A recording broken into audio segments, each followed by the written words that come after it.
Hi, wrestling fans. Thanks for clicking the dreaded D-Rose report.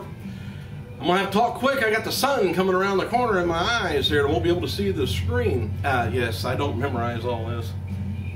Hey, this is going to be interesting. I'd like to know your opinion of this. Leave it on the comments. SRG Films has issued the following press release regarding the film adaptation of the book Ring of Hell. And that is currently being titled Crossface. Crossface is going to be the biographical thriller that divulges into the pressures of WWE superstar Chris Benoit, what he faced throughout his wrestling career as a combination of drug use, depression, head trauma that became increasingly impossible for him to handle. It's going to be the true story, of course, the headlines that it made back in 2007 where Chris murdered his wife and son before taking his own life. So SRG Films head Dale Carnegie is producing the film, while William Endeavor, of all things, is on the board to package the product. Anyway, former Weinstein Company staffer Sarah Coulter turned down the first draft of the script in mid-October. So anyway, I guess we're probably about ready to go. All of, this is what I'm saying that they're saying. So all of us grew up believing that wrestling is fake. But looking into the shock numbers of deaths in the industry, it's quickly becoming evident that there's nothing fake about the dangers of this sport, Carnegie said.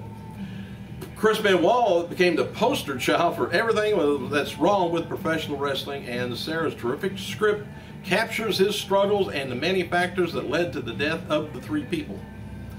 Coulter added, people immediately point to steroids, never thinking about brain trauma these wrestlers can and do occur during their profession, nor do they consider the rigorous schedule that keeps them working even when they shouldn't be. Chris Benoit's story is one that needs to be brought to light, he says. And SRG Films currently is in talk with directors and actors and planning on bringing the film out, or start filming, I guess, in the fall of 2002. So what do you think? Would it be a movie that you'd want to see, or maybe not see, or do you think they should, make the movie? It's kind of wondering. Get your opinions on it. All right, Karen Jarrett, by the way, responded to Vicky Guerrero's tweet that Karen is, taking her character after Vicky. Well, Karen says, she says, you're a copy of me, because she said that she was on TV, before Guerrero was, but in fact, she's wrong. Guerrero debuted her character back in 2005, 2 years before Karen Jarrett did, so, having a little cat fight, get it over with.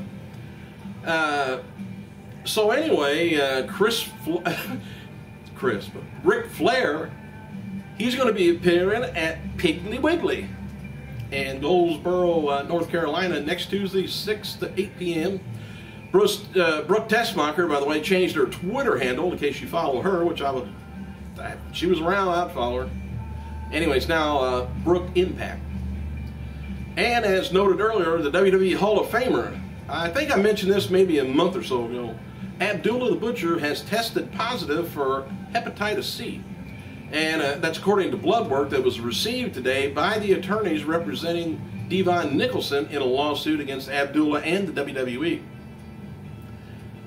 He says, I hope whoever has wrestled Abdullah, and certainly anyone who thinks they've been cut by him, go get tested, says Nicholson. Hepatitis C can stay dormant for years, and there's usually isn't any physical signs of it until long after it's been contacted, or contacted by another wrestler. So I tell you what, that's just about everybody, including Hogan, that's ever had a match with Abdullah. Everybody gets busted open by that sucker. All right, the planned Kevin Nash Triple H match appears to have been pushed back again until Royal Rumble. Maybe they'll have at the same time Brodus makes his debut again. And for what it's worth, Triple H is advertised for a St. Pete Times Forum website for Raw. And there's talk once again about changing the WWE title. They've actually had a new design ready to go since the fall of 2009. but kept on with John Cena's spinner belt, as the replica is among the best sellers in high-end merchandise. That's just because it does something. Pardon me, I still got the cough. Hey, happy birthday to one-time ECW television champion, Super Crazy, 38 years old. Chris Masters, he's taken to Twitter to rally support of fans to get him the opportunity with TNA. Masters, 28 years old, was producing some of the best work in the career with WWE when they released him back in August. Oh, got the sun that time.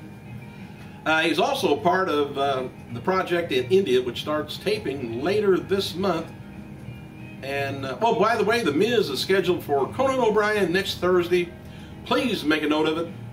And I really don't have too much else. I don't want to repeat what I got. And the sun's coming into play. Oh!